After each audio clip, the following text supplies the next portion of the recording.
Bien, les doy la bienvenida, ¿no?, a su nuevo video semanal. Voy a tratar de hablar un poquito más alto para que se me entienda. Bueno, miren, lo primero que tenemos que hablar, ¿no?, es respecto a nuestra unidad 2. Nuestra unidad 2, digamos, dice relación con lo que es la responsabilidad dentro de la fase contractual. Dicha fase contractual nos habla sobre todo lo que significa y lo que, por cierto, el legislador en un inicio no fue considerado, ¿no? A propósito de todo lo que significa las tratativas preliminares. Al respecto de aquello, nace esta regulación, ¿no?, que precisamente tiene que ver con el consentimiento, ¿ah? Con el consentimiento, con la fase precontractual, ¿no? Es por eso que es tan relevante, puesto que la última doctrina de nuestra excelentísima Corte Suprema y también las sentencias de los tribunales civiles nos han hablado un poquito de lo que son, ¿no?, el cierre de negocio, las actividades preliminares, esa expectativa cierta de poder llegar, ¿no?, a alcanzar. Hay muchos contratos que, por cierto, para que lo aterricemos un poco, ¿no? Hay muchos contratos que eh, son fáciles de poder lograr. Por ejemplo, tú vas, no sé, tú vas al mall, necesitas comprar ropa a tu niño, a tu niña, eh, lo compra, realizas un contrato de compra-venta y bueno, algo fácil, ¿no? En la cual usted entra en la tienda, compra el pantalón o el polerón o la camisa, lo que sea, y listo, no hay problema. Pero hay otros contratos que merecen un mayor análisis. Hay otros contratos que merecen mayores y son más complejos, por cierto, ¿no? Por ejemplo, los contratos que requieren, por ejemplo, ciertas validaciones de las partes. Y dichas validaciones, por cierto, a veces no se pueden hacer en el momento, ¿no? Por lo tanto, esto tiene que ver evidentemente con la buena fe. La buena fe que se observa tanto en la fase precontractual, contractual y postcontractual. Entonces, estamos dentro de un escenario que, por cierto, eh, está en deuda nuestra legislación. Está en deuda puesto que solo lo regula el Código de Comercio, que precisamente nos habla del consentimiento. Ustedes deben recordar, a propósito de su ramo teoría del acto jurídico, lo que es el concurso de dos más voluntades. El concurso de dos más voluntades forman el consentimiento, que por cierto llevan dos actos jurídicos unilaterales envueltos. Uno de ellos es la oferta y el otro la aceptación. Entonces, formándose el consentimiento. Entonces, ¿cómo nosotros vamos a formar dicho consentimiento para alcanzar ciertamente eh, la celebración del contrato? Entonces, eh, es una usualmente la naturaleza, ¿no? La naturaleza de los contratos más o menos exigen negociaciones previas y por lo tanto dicha etapa previa, ¿no? Es mucho más prolongada. Entonces, nos presenta esta gran hipótesis, ¿no? Que cómo puede llegar a nacer dicha responsabilidad. ¿Por qué? Porque, en definitiva, si yo no he dado mi consentimiento o mi aceptación y solamente vamos encaminados a un contrato, ¿por qué van a ser responsabilidades? ¿Por qué voy a ser responsable de mi arrepentimiento tempestivo? ¿Ah?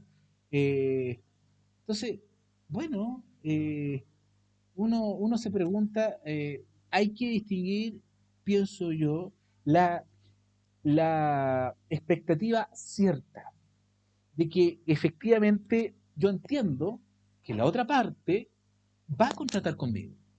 Y esa expectativa cierta me produce, ¿cierto? Me produce la seguridad que me va a permitir contratar, puede ser, con una otra empresa, con dos empresas, o con una persona u otra persona.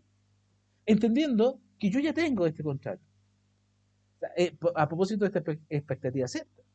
Y evidentemente, si no tengo un tiempo de respuesta más o menos cierto o pronto, cuando me dicen, no, ¿sabes qué? Me arrepentí, ¿no? No voy a contratar con usted. Ok, está bien, no hay problema, pero muy distinto cuando ya existen todas estas tratativas preliminares en las cuales yo entiendo que la otra parte sí va a contratar el día de mañana o al otro día o un 10 días más, 15 días más, un mes más, conmigo. Entonces, al respecto de esa seguridad que se ha planteado a propósito de todas esas negociaciones previas, eh, puede causar algún tipo de perjuicio, porque gracias a esa seguridad que se me ha dado estas negociaciones, yo voy a contratar, como les comento, con A o B. O sea, pierdo incluso una oportunidad de negocio y que evidentemente me puede causar un perjuicio. A preguntarnos si es lícito que ese perjuicio sea reparado. A mi parecer, por supuesto que sí, siempre y cuando concurran estas condiciones, en que a la luz del artículo 100 del Código de Comercio, evidentemente nace esta regulación a propósito de esta responsabilidad precontractual, de esta retractación. Oiga, si usted se va a retractar, por lo menos dígamelo antes que yo contrate con la persona, digamos, ¿no? O sea, existe un tiempo, por ejemplo.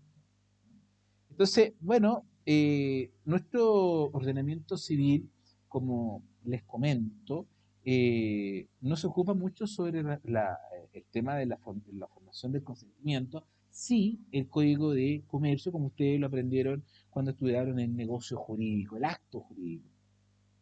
Es así que, bueno, sí, es cierto, por ahí me dicen, pero se pasó el contrato de promesa. Bueno, sí, eso. Pero más que eso, hay un silencio, ¿no? Hay un vacío por parte del legislador y por lo tanto, quien viene a suplir este silencio, como les comentaba, eh, es el artículo 100 al 106 del Código de Mercantil en Chile. Y bueno, podemos entonces señalar que hay dos grandes tipos de doctrina, ¿no? Eh, o dos, una doctrina clásica y una doctrina moderna, ¿ya? Que van entendiendo toda esta etapa preparatoria a un contrato. Y es así que existen, por ejemplo, tratos negociales previos o tratativas previas, es lo mismo.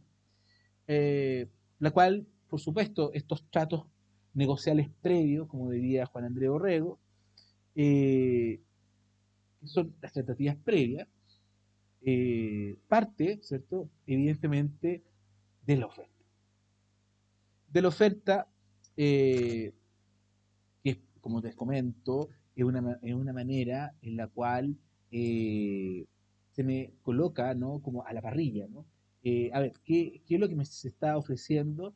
Y si yo voy a tener un grado de confianza o de seguridad para poder analizar dicha oferta. Y ahí está el problema.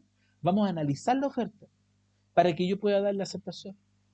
Entonces, tenemos que entender que esta responsabilidad precontractual se produce durante los tratos negociales previos. O sea, todo lo que dice relación con las negociaciones anteriores o que anteceden a la oferta, inclusive.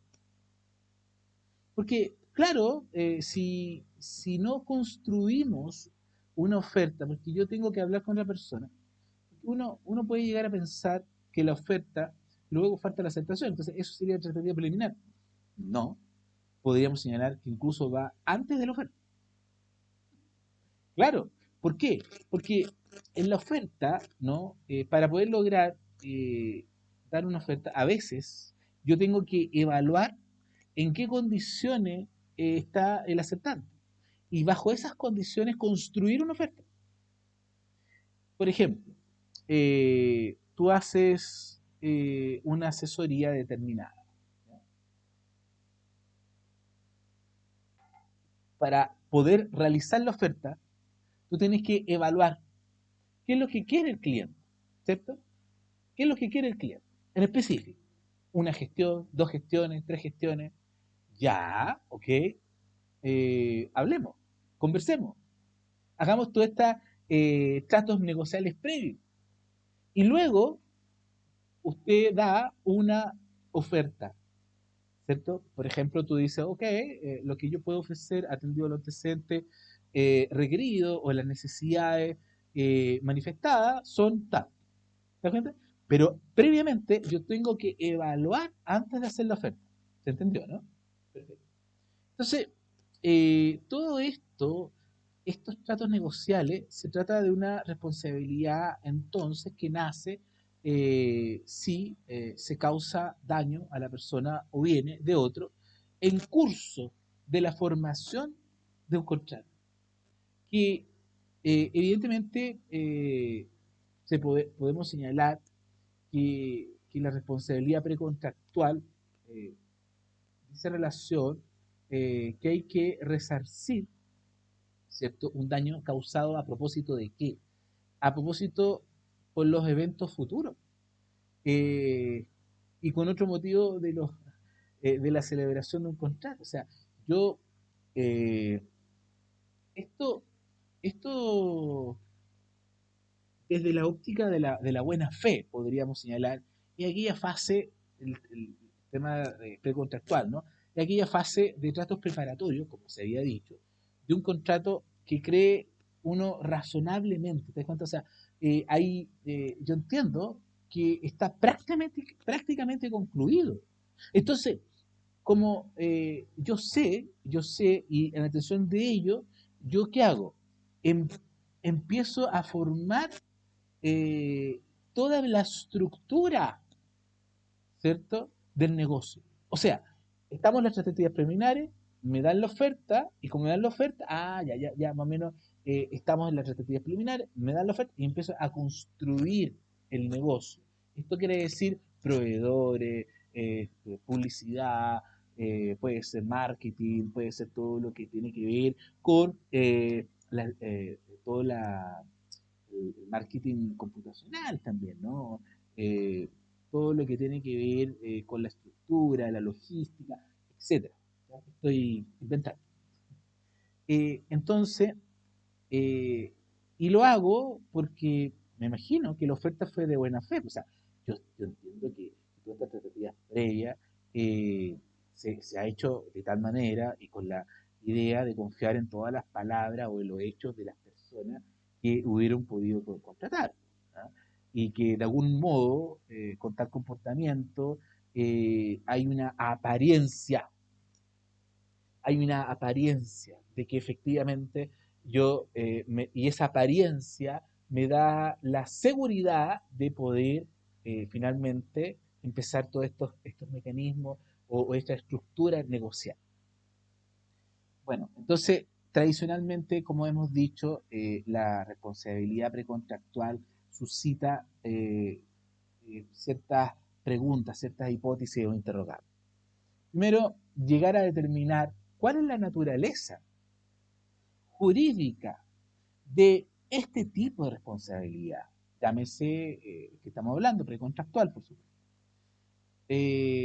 Otra interrogante es determinar cuál puede decirse propiamente tal que ha comenzado el periodo precontractual. Desde la primera gestión, desde que me llegó el mail, desde que me dio un mensaje, oh, aquí sí puede ser, ¿ah? Voy a llamar a esta persona, le voy a mandar un WhatsApp. ¿Desde qué momento parte este tema de la atribución de la responsabilidad, o mejor dicho, el periodo, ¿no? El periodo donde nace esta responsabilidad? También es importante llegar a determinar cuál es el daño indemnizable. O sea, cuando se origina el periodo previo a la formación del contrato. Y finalmente podemos llegar a realizar otro tipo de pregunta. Y ese tipo de pregunta podría ser, ¿cuál es el factor de atribución de la responsabilidad aplicable? Por ejemplo, si ha sido con culpa o con abuso del derecho. Entonces, ¿cuál es este sistema? Bueno, hay muchas cosas que aquí hablar, porque en definitiva se van uniendo ciertas instituciones de bastante relevancia. Y esas instituciones de bastante relevancia, podemos hablar, por ejemplo, de la teoría del abuso del derecho. Podemos hablar, por ejemplo, se enmarca la responsabilidad, por ejemplo, uno de las interrogantes que nos nace es cuál es la naturaleza jurídica. Y dicha naturaleza jurídica es precisamente para algunos un tipo, o se puede enmarcar dentro de la responsabilidad contractual, porque vamos encadenando ciertos actos para finalmente lograr un contrato. Por lo tanto, se tendría que enmarcar dentro de la responsabilidad contractual. Otros dicen no. O sea, no, independientemente que hay ciertos actos que van concadenados bajo todas estas eh, negociaciones preliminares antes de la oferta, en que finalmente no se ha formado el vínculo jurídico. Y como no se ha formado el vínculo jurídico, se debe atribuir dentro del margen de la responsabilidad extracontractual. O si se constituye una materia con reglas propias que no se puede resolver ni aplicando la responsabilidad contractual ni responsabilidad extracontractual. ¿Por qué? Porque en sí la génesis de la responsabilidad precontractual posible, ¿cierto? Porque el Código 100 del Código de Comercio nos da la solución, por cierto. O sea, si usted se va a arrepentir, lo voy a demandar por responsabilidad precontractual. Ah, no, pero no me demande, hagamos, yo le voy a cumplir. Ahí si se cumple, como dice el Código de Comercio, no hay problema, pues ya solucionamos el problema. ¿Ah? Eh, pero el tema pasa porque otros dicen no, pues, no podemos señalar que la naturaleza jurídica de la responsabilidad precontractual se enmarque dentro de la responsabilidad contractual o extracontractual, sino tiene su vida propia, independiente. Porque nosotros entendemos que son actos concadenados tendientes a poder celebrar un contrato definitivo. Pero no hay un vínculo jurídico para algunos. Y por lo tanto, tendremos que estimar que tiene reglas propias, eh, incluso que son de tipo de responsabilidad, nace por ley. Nace por ley, toda vez que es la propia norma, ¿cierto? El Código de Comercio en este caso, que nos habla un poquito de que se deben aplicar las reglas del consentimiento y se debe indemnizar siempre y cuando se pueda acreditar el perjuicio. Porque puede ser que me puedan llegar a evaluar, oiga, pero ¿sabe qué? Claro, efectivamente yo no voy a acelerar con usted, ya está bien, pero en el mercado, en el mercado existe otra posibilidad, otra empresa, que me da lo mismo, o mejor precio puede ser. Entonces, yo voy y contrato en media hora, y listo, solucioné el problema. ¿Hubo un perjuicio? A mi parecer no, no hubo ningún tipo de perjuicio. Porque incluso me pueden ofrecer incluso mejores condiciones. Entonces, eso es lo que nosotros tenemos que evaluar. O sea, si efectivamente eh, existe o no un perjuicio para la persona que tuvo esta ilusión, ¿no? Ahora, eh, hay ciertos autores que dicen que, en definitiva, esta responsabilidad precontractual nace a propósito del abuso del derecho. En fin, tenemos un montón de hipótesis y no me cabe duda que la fuente, ¿cierto?, de las obligaciones que pueden nacer corresponden a una declaración unilateral de voluntad. Esto es importante toda vez que en Buenos Aires, ¿no? En Buenos Aires eh, hay, hay cierto tipo de doctrina que nos habla un poquito de esto, como Luis María Boffi, Boguero en particular, que nos dice que efectivamente nosotros podemos llegar a entender esta responsabilidad precontractual solo como una declaración unilateral de voluntad, toda vez que no hemos recibido aún la aceptación de este tratado. Por lo tanto, todavía estamos dentro de la esfera de una declaración unilateral de voluntad.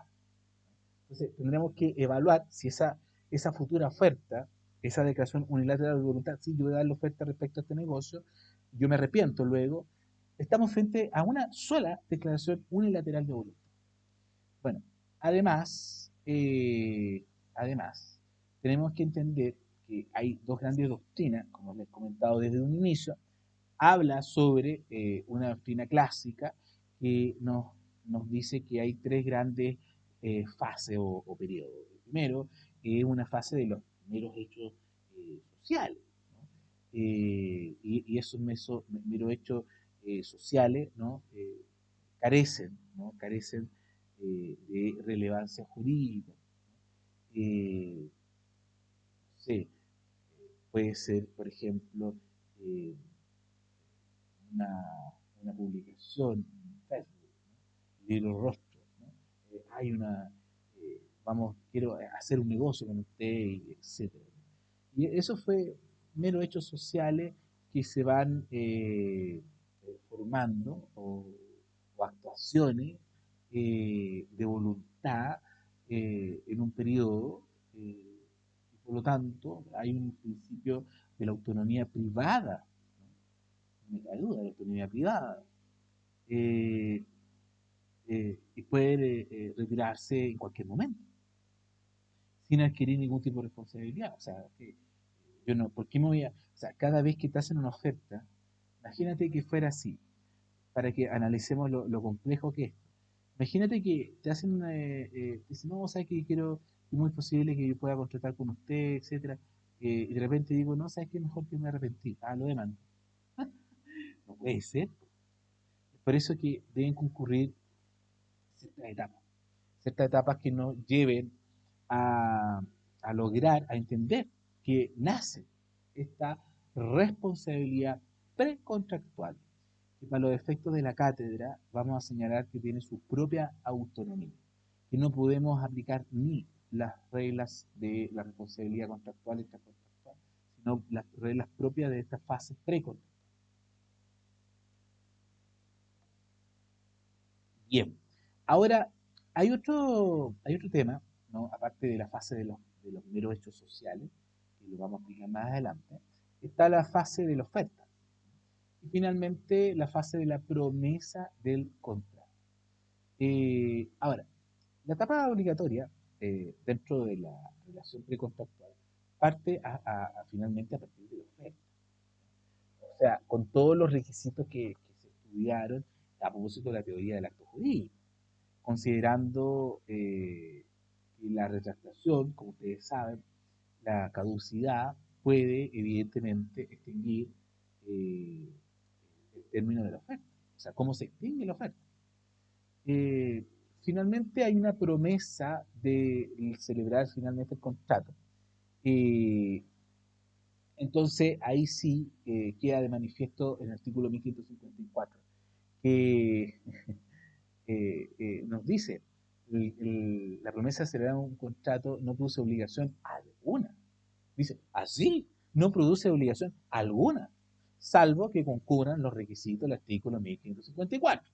Esto es, que el contrato celebrado conste por escrito, que sean aquellos que la ley no declare ineficaz, que falte solamente para que se repute perfecto, la aceptación, algún tipo de solemnidad, etc. Entonces, hay que entender, ¿no? Que esto es bastante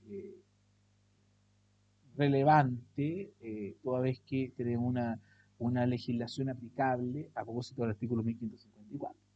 ¿Ya? Entonces tenemos en resumen, teníamos la fase de los meros hechos sociales, la fase de la oferta y finalmente la fase de la promesa de contrato. Pero hoy la doctrina moderna, frente a todo lo que hemos visto, eh, encontramos diferentes autores, ¿ya? Que nos habla, por ejemplo, Ibering, nos dice que la diligencia propia del contrato, lo anoté acá, no solo se exigía que las relaciones ya establecidas, sino también se pedía, ¿no? Que las relaciones contractuales en vías de formación. De ahí que se habla de la culpa in contraendo, con H, in contraendo, ¿no? O sea, de una culpa y por ende una responsabilidad subsecuente, y que se origina mientras estaba contrayendo el contrato, incontraendo, considerando que está en vías de concretar un contrato, y esa vía de concretar un contrato. Eh, por lo tanto, la responsabilidad nace a partir del momento que la persona, en definitiva, te da o te formula la oferta a ti, pues, digamos, ¿no? Pero Ibering no consideraba, ¿cierto?, una responsabilidad previa, sosteniendo que las meras tratativas no originaban responsabilidad. Así, así, Ibering retrocede, ¿cierto?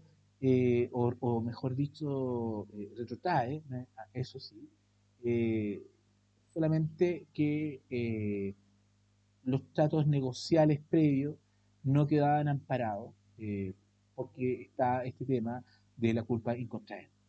O sea, usted va a ser culpable si solo si contrata. Pero la jurista argentina mencionada delante, Luis María Boffi, mujer, resume los postulados de ir en ciertos puntos. Por ejemplo, dice, la culpa incontraendo presume oferta. Las meras tratativas, por tanto, no originan responsabilidad. Se trata de una responsabilidad contractual. Eh, las diligencias exigidas para ejecutar un contrato son idénticas a las que deben exigir el periodo formativo de él. La culpa es sólo de quienes actúan en este periodo formativo. La acción para hacer efectiva esta responsabilidad se transmite a los herederos. La acción prescribe de la misma forma en que prescribe la acción derivada de la responsabilidad que se va a contractuar, totalmente contractual, digamos. Y la indemnización comprende un interés positivo, un interés negativo, abarca todo daño emergente como lucro cesante. Eh, Daño emergente es daño efectivamente causado. El lucro cesante es que tú me sustraíste una expectativa cierta. No sé, colocar el caso hipotético. Eh, Hoy, arrendar, estoy inventando, arrendar oficina no es muy buen negocio, la gente está con teletrabajo. Pero ¿qué pasa? Que si yo arriendo oficina ahora, y no la arriendo, las dejo stand-by. Porque yo sé que el día de mañana mucha gente va a volver, y mucha gente renunció a su oficina. Por lo tanto, eh, por lo tanto cuando ya vuelvan, va a haber un, eh, una necesidad de tener oficina. Yo tengo 10 oficinas por oficina.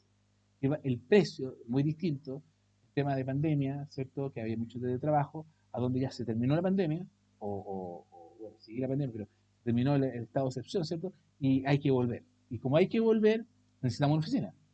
Y ya no hay oficina. Pero yo sí tengo 10 oficinas. Por lo tanto, el precio sube.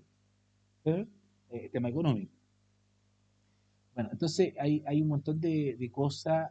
¿Por qué? Porque sí, efectivamente, produce, a mi parecer, un tipo de perjuicio eh, a propósito de la pérdida de dicha expectativa de negocio.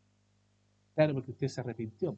Finalmente usted no me vendió esa oficina y por lo tanto yo no voy a poder arrendar y por lo tanto perdí esa expectativa y por lo tanto hay un lucro cesante.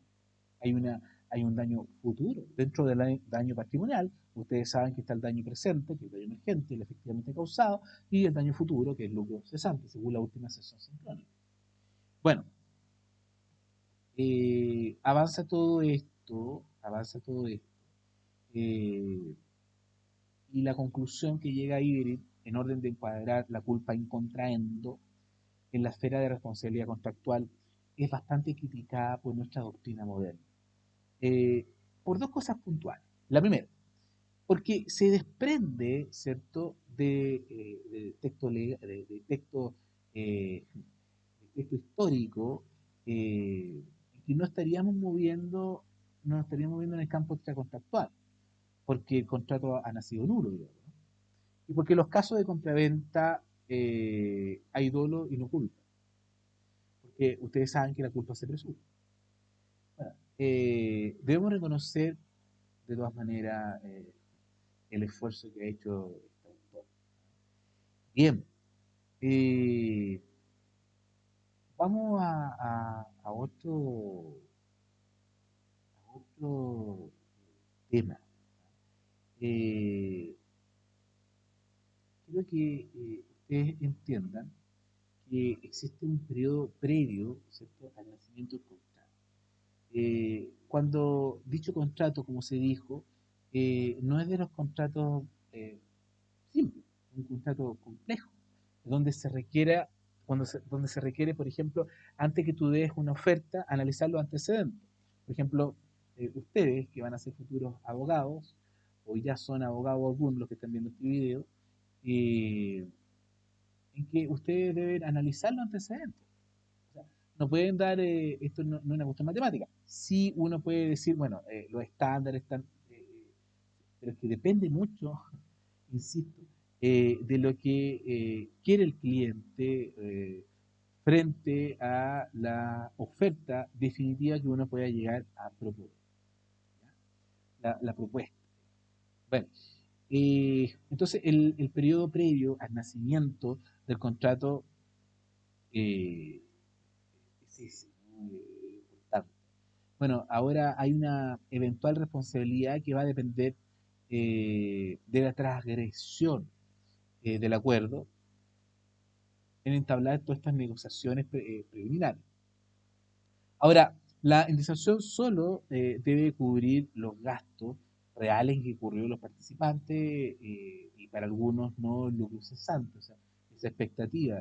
O sea, en definitiva, se me tendría que cubrir, te doy el ejemplo a propósito de la oficina, de la vía oficina, se me tendría que cubrir todos los anuncios, los gastos de publicidad, no sé, la empresa eh, la empresa de aseo que contraté para la limpieza mismo, no sé, estoy inventando, ¿no? Pero no la ganancia eventual. Porque como yo sé también que efectivamente yo voy a arrendar de forma rápida todas las 10 oficinas en mi momento. Puede ser que arrende una sola. O sea, ¿cómo llegamos a determinar eso también? Es cierto que hay mucha necesidad a posteriori, ¿cierto? Y uno puede evaluar ciertamente la expectativa, relativo, ¿no? Bueno, sigamos un poquito con esto. La doctrina moderna finalmente postula que puede existir responsabilidad previa al nacimiento de esta fase contractual, del contrato propiamente tal, eh, y uno de los requisitos que señala que existe un acuerdo. Y un acuerdo, sí, vamos a entablar, ¿cierto?, estas negociaciones, con miras, evidentemente, a poder celebrar el contrato.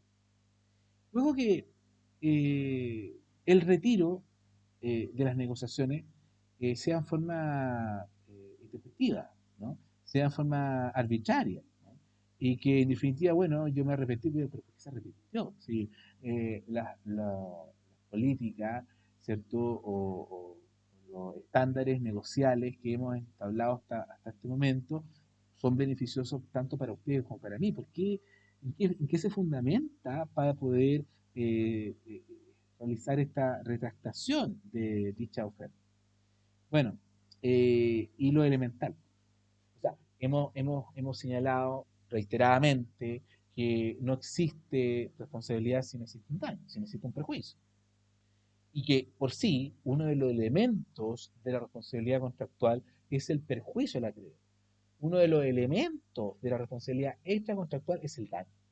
Entonces, acá también, o sea, acá es importante que el retiro de todas esas negociaciones preliminares nos cause, evidentemente, o haya causado, mejor dicho, un perjuicio. En la doctrina moderna nos habla y se distinguen diferentes etapas dentro del proceso eh, contractual, precontractual. Uno, los tratos negociales, previo o las negociaciones preliminares, me gusta decir a mí, de la oferta, ok, del cierre de negocio, del contrato preparatorio y finalmente con lo que vamos encaminados, el contrato definitivo. Las etapas enumeradas, ¿cierto? En los contratos instantáneos, tú vas no sé, pues a Falabella, compras un gorro, un polerón, contrato instantáneo, digamos. Eh, no tiene mucha relevancia, no tiene importancia. O sea, ¿cómo ya? Oiga, cuénteme, ¿cuánto tiene la talla de ese polerón? Ya, pues, una tarea previa ya. Sí, se lo traigo. Ah, ya. Y la oferta está tácita, porque está el precio rotulado, ¿no?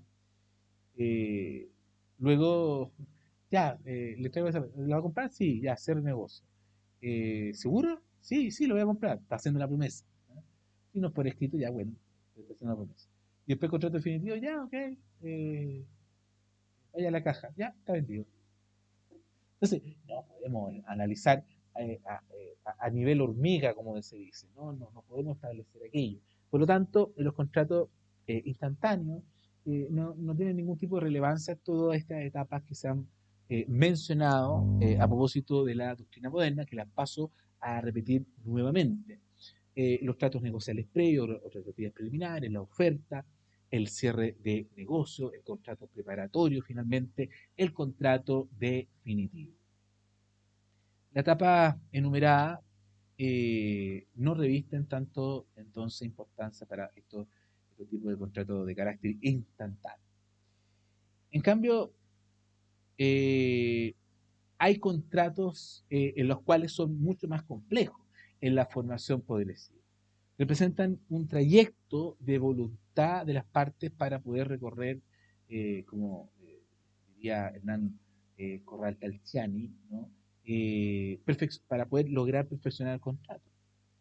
Eh, Se llama o lo denominamos el fundamento de la responsabilidad. ¿Cierto? Eh, Vamos a dejar como título, ¿no? Para el próximo video semanal, los tratos negociales previos o negociaciones preliminares, que lo introduzco, que nos dice Hugo Rosende, ¿no?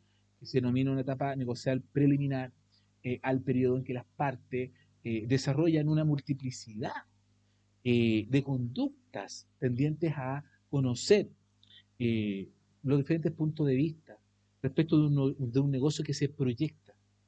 O sea, ok, yo me junto con usted, ¿no? Ya le voy a cobrar la consulta, por supuesto, ¿no? Perfecto, ya, pero déjeme evaluar si voy finalmente a contratar con usted o no. De acuerdo, perfecto. Y nosotros también vamos a evaluar todo el presente que usted nos trajo para poder dar una oferta de los honorarios, por ejemplo. Entonces, para ambos existen, eh,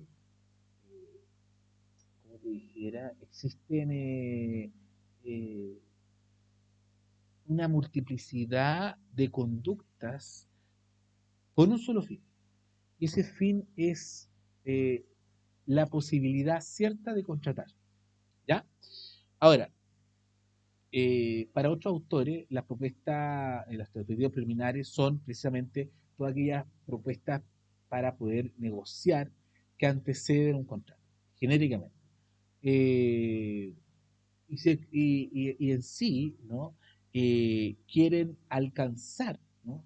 Lograr convenir un negocio, un contrato jurídico, un negocio jurídico, por cierto, y se analiza en el tanto cuál podría ser el contenido del futuro contrato y también todos los beneficios y no beneficios eh, que pueden llegar a producirse si se contrata, si finalmente se logra el objetivo y se formaliza en definitiva la contratación. Eh, Eso vamos a hablar un poquito en el próximo video semanal. Espero que estén muy bien. Nos vemos muy pronto en la sesión sincrónica. Fue un gusto trabajar en este video, prepararlo, ¿no? Y ir entendiendo este tipo de responsabilidad bastante especial y que, por cierto, también lo vamos a repasar en la sesión sincrónica. Que estén muy bien. Hasta luego.